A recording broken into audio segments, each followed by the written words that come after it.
තෙරුවන් සරණයි. අපි හැමෝම පය ගහලා ඉන්නේ මහ පොළොවේනේ. ඒ හින්දා මේ මහ පොළොවේ සිද්ධ වෙන ධර්මතාවයන් ගැන මේ මහ පොළොවේ සිද්ධ වෙන සිද්ධි ගැන අපි අන්දුරකට දැනුවත් වෙන්න ඕනි. මෙතනදී වෛරයක් හටගන්නවත්, ක්‍රෝධයක් හටගන්නවත් එහෙම දෙයක් නෙවෙයි. දැන් මම විනාශයක් ගැන කියනකොට ඇයි අර මේ ඍණාත්මකව හිතන්නේ? එහෙම එකක් නෙවෙයි. ඉදිරියේදී විනාශයක් එන්න තියෙනවා නම්, කරදරයක් එන්න තියෙනවා නම්, ඒක අපි දැනුවත් වෙලා පුළුවන් තරම් ඒකෙන් වෙන අර අඳුරු බලපෑම, නරක බලපෑම අපි අඩු කරගන්න ඕනේ. ඒ හින්දා ඔබලා ආධ්‍යාත්මය දියුණු කරනවා, ආධ්‍යාත්මය දියුණු කරන්න අවශ්‍ය වීඩියෝ පමණක් දාන්න කියන තැනම ඔබට ආධ්‍යාත්මය කියන දේ මග ඇරෙනවා. ධර්මය කියන දේ මග ඇරෙනවා. මූලිකව මේ ලෝකේ තමයි Taman ජීවත් වෙන්නෙත් කියලා තේරුම් ගන්න ඕනේ. බස් අතරින්, කෝච්චි අතරින්, ගේ ඇතුලේ දොර ඇතුලෙන් ගමන් කරමින් මේ ලෝකයේ මේ තියෙන දේවල් තුල තමයි ඔබ ජීවත් වෙන්නේ. එහෙනම් ලෝකය ගැන අවබෝධයක් තියෙන්න ඕනි. වර්තමානයේ වෙලාම නැත්තේ මිනිස්සු මේ සිතයි සිත හදන්න යනවා. ඇතුළාන්තේ මොකද්ද අවබෝධයක් හොයන්න යනවා. නමුත් ඒක පටන් ගන්න තියෙන්නෙම මේ ජීවිත අවබෝධයත් එක්ක. Taman ඇසුරු කරන මිනිස්සු, අම්මා තාත්තා, අඹගෙඩිය, කොස්ගෙඩිය, අහස, වලාකුළු, සූර්යා, සඳු, මේ ජලාශ, මේ ලෝකේ පැවැත්මක් ගැන, මේ න්‍යාම ධර්මයන් ගැන ඒව ගැනත් අදහසක් තියෙන්න ඕනේ. එහෙම නැතුව මේ ගමන යන්න බෑ. දැන් මම අද කියන්න ආවේ තව මාස කීපයකින් මට ඊළඟ මාසෙද ඊට පස්සේ මාසෙද කියලා කියන්න ශක්තියක් නැහැ. දැන් තව මාස කීපයකින් නව යුද්ධයක් හට ගන්නවා. මේ ලෝකේ නව යුද්ධයක් හට ගන්නවා. ඒ කියන්නේ යුක්‍රේන රුසියා යුද්ධය, ගාසා තීරයත් ඊශ්‍රායලත් අතර යුද්ධ තිබ්බේ. ඒ යුද්ධවල ස්වභාවය පුංචි පුංචි යුද්ධ නෙවෙයි. ඒව සාමාන්‍ය ලොකු යුද්ධනේ. එතකොට ඒ වගේ නව යුද්ධයක් හට ගන්නවා. ඒ නව යුද්ධ තුලින් තව තවත් ලෝකේ යන්නේ මොන පැත්තටද? තව තවත් යන්නේ අර්බුදකාරී පැත්තකට. එක පැත්තක බලය අස්ථාවර වෙනකොට, එක පැත්තක බලය අඩු වෙනකොට එයාලා හැම වෙලෙම කරන්නේ අනිත් පැත්තේ බලය අඩු කරන්න. බලය වැඩි කෙනා තමයි හැම මොහොතකම වැඩිපුර සැපේ භුක්ති විඳින්නේ. ඒ හින්දා හැමෝම අනිකාගේ බලයත් අඩු කරන්න හදනවා. අනිකාවත් වටන්න හදනවා. දැන් හිතන්නකෝ, සිංහයෝ දෙන්නෙක් ඉන්නවා නම්, මස් වැදල්ලක් තියෙනවා නම්, බලවන්තම සිංහයානේ ওই මස් වැදල්ලෙන් වැඩිපුරම කන්නේ. ඒ වගේ තමයි. සමහර අය රටවල් එකතු වෙලා ශක්තිමත් වෙනවා, එකමුතු වෙනවා. ඒ වගේ හදන් තියෙන විවිධ සංවිධාන. ඒ එයාලට උපරිම සැපේ විඳින්න ඕනේ හින්දා. නමුත් මතක තියාගන්න, මේ සංවිධාන හදාගත්තට මේවා අපි හිතන්නේ නැති විදිහකට තමයි සිද්ධ වෙන්නේ. තව මාස කීපයක් යන්න මත්තෙන් නව යුද්ධයක් හට ගන්නවා වගේම ලෝකේ පුරාවටම විශාල අර්බුදයක් පටන් ගන්නවා. ඒ තමයි ඔයාලට පේන්නේ දැවැන්ත විනාශයක් වගේ වුණාට ඔයාලට නොපෙනෙන දෙයක් වෙනවා. අන්න එතනයි වටිනාකම තියෙන්නේ. මොකද්ද? ඒ කියන්නේ ඔයාලට මේ වෙලාවේ හැට පේන දේනේ ඔයාලා දකින්නේ. බහුතර ජනතාවකගේ පිනවදි වෙනවා. ඒ කියන්නේ මේ ලෝකේ ගොඩාක් දෙනෙක් ධර්මානුකූල බවට හැරෙන්න ගන්නවා. මනුෂ්‍යත්වයේ පරාර්ථකාමීත්වයේ පොඩ හරි අර වැරදි වලින් මිදෙන ස්වභාවය. මද්ද්‍රව්‍ය වලට ඇබ්බැහි මිනිස්සු ඒ වගේ මිදෙන්න පටන් ගන්නවා. තමන්ට ලැබෙන දෙයින් තමන්ගේ පැවැත්ම තුලින් අනිකාගේ පැවැත්මටත් කොටසක් දෙන්න පටන් ගන්නවා. ඒ ස්වභාවය ලෝකේ දියුණු වෙමින් යන්නේ. එතකොට මොකද වෙන්නේ? කර්මාන්තකරණය කියන එකට මම උදාහරණයක් දෙන්නම්. අර ඔයාලට අදහස තියෙන්නේ යන්ත්‍රෝපකරණ ගොඩාක් තියෙන ලොරි ගොඩාක් ඇවිල්ලා ඒ වගේ එකක්නේ. මම කර්ම න්‍යායයට අනුව කර්මාන්තකරණය කියන්නේ ඒකට නෙවෙයි.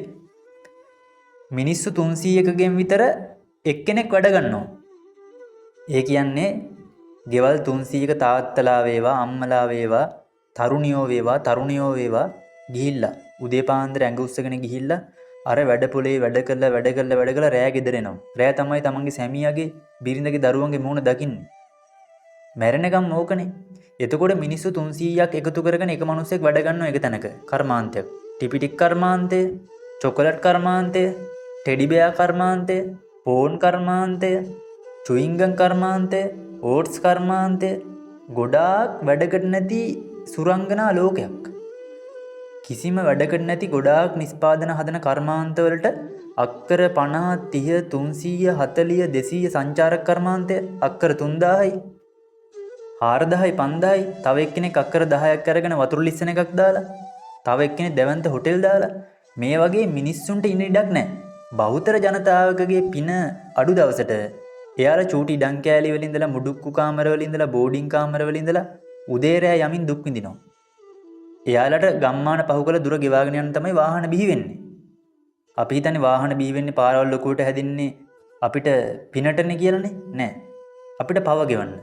නමුත් මතක තියාගන්න බහුතර ජනතාවකගේ පින අවදි වෙනකොට මේ තියෙන භෞතික පරිසරය අර අක්කර 50 30 40 300 අර කර්මාන්තකරණය ඒ භෞතික පරිසරය විනාශ වෙනවා.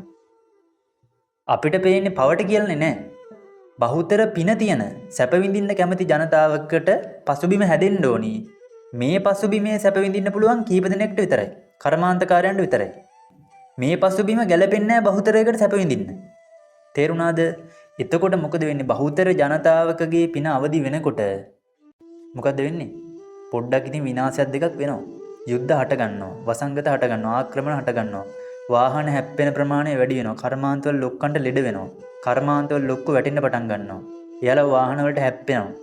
එයාලා ගුවන් යානා වලට යනකොට ඒ ගුවන් යානා පිටින්ම පල්ලෙහාට වැටෙනවා. තේරුණාද? ඒ වගේ මැනේජර්ලා මැරෙනවා. ඉතින් මේ වගේ විශාල විනාශයක් සිද්ධ වෙනවා. මේක නවත්තන්න අපිට බෑ. ධර්මතාවය පටන් අරගෙන ඉවරයි. ඉස්සරහට ඔයාලට බලා ගන්න පුළුවන් ලොකු විනාශයක් වෙනවා. ඉතින් මම ඔයාලට හැම මොහොතකම කියන්නේ පුළුවන් තරම් ධාර්මික වෙනවට වඩා පරාර්ථකාමී වෙන්න කියන එක තමයි කියන්න තියෙන්නේ. ඒ කියන්නේ තමන් කාර් එකේ යනවා නම් ඔබට දැන් කාර් එකේ යන්න වෙනවා නම් කාර් එකේ පෙට්‍රල් ටිකක් හරි බයික් එකේ ත්‍රී වීල් එකේ පෙට්‍රල් ටිකක් හරි ගහගෙන යනවා නම් ඩීසල් ටිකක් වැදගත්ම වැඩකට යන්න.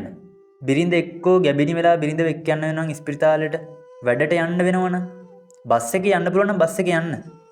මොකද එතන මිනිස්සු ගොඩාක් ඉන්නවනේ බස් එක ඇතුලේ. දැන් බස් එකේ ඉන්න හැම මිනිස්සයාම ත්‍රී වීල් කාර් බයික් දාගෙන යන්න කිව්වොත් මොකද වෙන්නේ? ලොකු ප්‍රශ්නයක් නේ. එතනින් සිද්ධ වෙන්නේ නැවතත් අර කර්මාන්තකරණය මේ භෞතික පරිසරයට උදව් කරන එක. මේකට ඇබ්බැහි වෙන එක. තමන් වෙනම කාර්වල යනවා කියන්නේ. නමුත් ඉතින් කරන්න දෙයක් නැත්තම් යන්න ගොඩක් දුර ඉක්මනට යන්න වෙනවනේ. හැබැයි රෑ කෑම කන්න, ට්‍රිප් යන්න, බීච් එක බලන්න යන්න, ෆොටෝ ගහන්න යන්න ඒවට නම් යන්න එපා. තේරෙනවද? ඔයාලට මැරෙන්න වෙනවා. මම මේක කෙලින්ම කියන්නේ හිතට වදින්න මේක වෙන හින්දානේ. කිසිම කෙනෙක් එහෙම කියන්නේ නැහැ වචනේ. මම කියන්න කැමතිත් නැහැ. මම ඔයාලට කවදාවත් විනාශයක් වෙන්න කියලා අදිෂ්ඨාන කරන්නේ නැහනේ. මම මේ කියන්නේ ඔයාගේ හදවතට මේක වැදිලා ඉවරලා ඔයාට ජීවත් වෙන්න තව කාලයක්. ඒ චේතනාවෙන්මයි කියන්නේ. නැතුව මිනිස්සු මැරෙන්නේ කියලා එහෙම නෙවෙයි. ඒක දන්න මිනිස්සු දන්නවා. ඔයාගේ හිතට මේක වැදුනට පස්සේ ඔයාට කාර් එකට ඇතුළට නැගලා ඉවරලා කොහේ හරි රෑ කෑමට KFC හරි පෙරේරන්සන් හරි පීසා හට් එකට යන්න කොට මතක් වෙනවද බත් ටිකක් ඔයාගෙන අපිට කන්න පුළුවන් නේද? අපි මේ යන්නේ තණ්හාවට නේද? පෙට්‍රල් ගහගෙන මේ පෙට්‍රල් ටිකේ තියෙන්නේ මොකද්ද? අනිත් අයට තියෙන දුක. මේ කාර් එකේ කෑල්ලක් ගන්න අනිත් මිනිස්සුන්ගේ දුක තියෙන්නේ. මේ කාර් එකේ කෑල්ලක් හැදෙන වාරයක් පාසා මේ පීසා හට් වගේ කර්මාන්ත හැදෙන වාරයක් පාසා අනිත් අයගේ දුක තියෙන්නේ. පෙට්‍රල් ලීටරයක් ගහනකොට ඒ පෙට්‍රල් ලීටරේ බලපාන්නේ සෙඩ් එකේ මිනිස්සයාට ඔයාට විතරක් නෙවෙයි.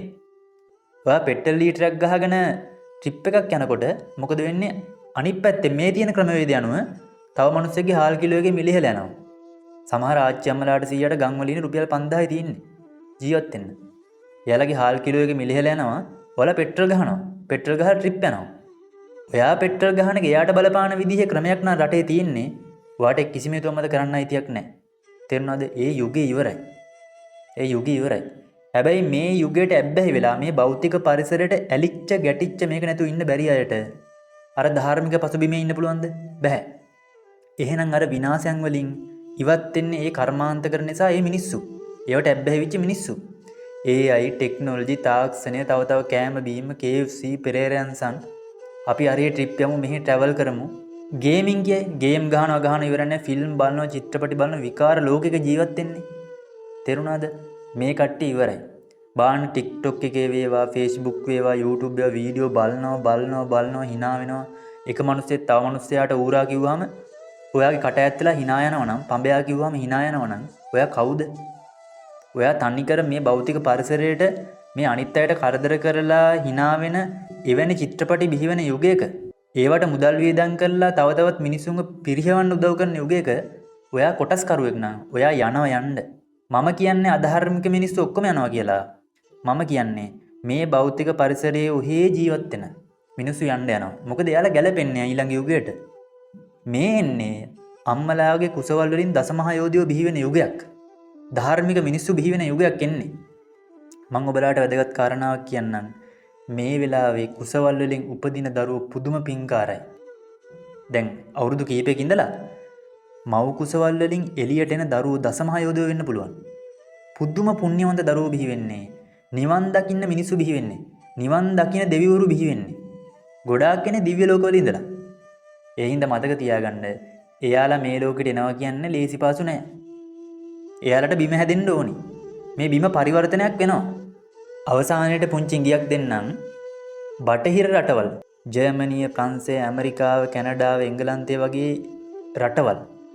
ඒ පැත්තේ මිනිස්සුන්ගේ ස්වභාවය, එයාලගේ ගති ලක්ෂණ හොඳට මතක තියාගන්න. පාපයට බිය සහ ලැජ්ජාව අඩු ස්වභාවයක් තමයි තියෙන්නේ. ඒ කියන්නේ තමන්ගේ පැවැත්ම පිණිස අනිකාව මරලා අනිකාව නැතිබංගස්ථාන කරලා හරි කමන්නේ මම ජීවත් වෙන්න ඕනි, අපි සතුටින් ඉන්න ඕනි කියන ස්වභාවය තියෙන්නේ. ඒ වගේ ක්‍රමයක් තුල තමයි එයාලා මෙච්චර කාලයක් නිහඬව හිටියේ. නමුත් ඒ ක්‍රමයේම ගෝලීය ආර්ථික ක්‍රමයේම දැන් එයාලට සාපයක් වෙලා ඒ ක්‍රමෙන් දැන් චීනය, ඉන්දියාව වගේ රටවල් ප්‍රයෝජන ගන්නවා. විශාල ප්‍රශ්නයක් වෙනවා. ඉතින් අර මිනිස්සුන්ගේ අර පාපයට බිය නැති ගතිය, ලැජ්ජාව නැති ගතිය දැන් මතුවලා ඉවරලා දැවැන්ත විපර්යාසයක් හටගන්න යන්නේ ලෝකේ.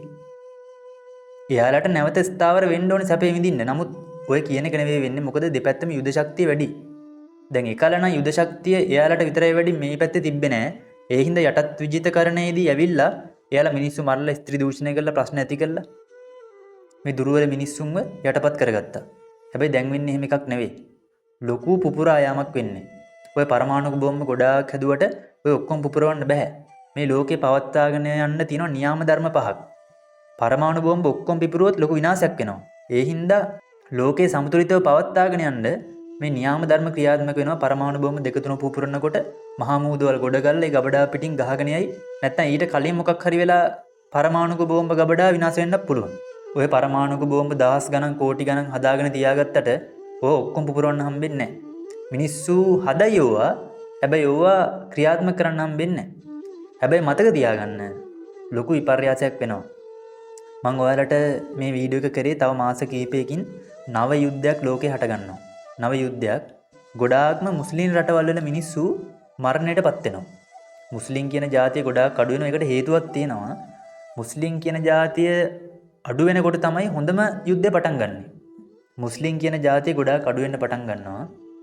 මම මේ කියන්නේ මුස්ලිම් කියන ජාතිය අන්තගාමී එහෙම එකක් නෙවෙයි. අපි ඔක්කොම අන්තගාමියෝ. ඊශ්‍රායලය කියන්නේ මුස්ලිම් කට්ටියට වඩා අන්තගාමියෝ. අනිත් අයට දුක දීලා ජීවත් වෙන මිනිස්සු ඊශ්‍රායලේ ඉන්නේ. ඇමරිකාව කියන්නේ ඊට වඩා අන්තගාමී. අනිත් අයට දුක දීලා ජීවත් වෙන්නේ. එයාලගේ තියෙන අන්තගාමීත්වයකට වඩා තිරිසංගති අන්තගාමීත්වයක්වත් නැහැ. හැබැයි ලෝකයේ නිවැරදි බව කියන්නේ මනුෂ්‍යත්වය කියන්නේ වෙනස්ම එකක්. ඉදිරියේදී තැනක් හම්බෙන්නේ එවැනි මිනිස්සුන්ට. ඉතින් ශ්‍රී ලංකාව කොහොමත් පාලට ගිහිලා තියෙන එක පුදුමයි. මේ වැරදි ක්‍රමයේ කවදාවත් ශ්‍රී ලංකා මිනිස්සු ඉහළට එන්නේ නැහැ.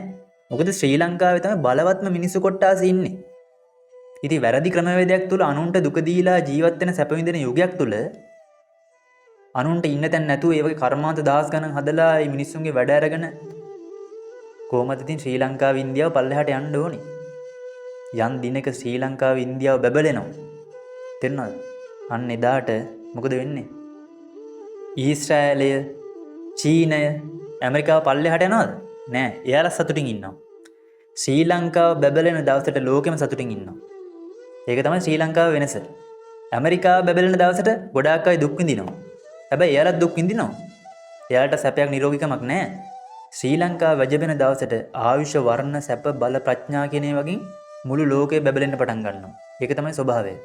තව මාස කිහිපයකින් වගේ නව යුද්ධයක් හට ගන්න පටන් ගනී. ඒ වගේම වාහන අනතුරු වැඩි වෙන්න පටන් ගනී. මම මේ අනාවැකියක් කිව්වා නෙවෙයි, ඔබට උපදේශයක් දුන්නේ. ආය පාරක් මේ දේශනාව මුලින්දලා අහන්න.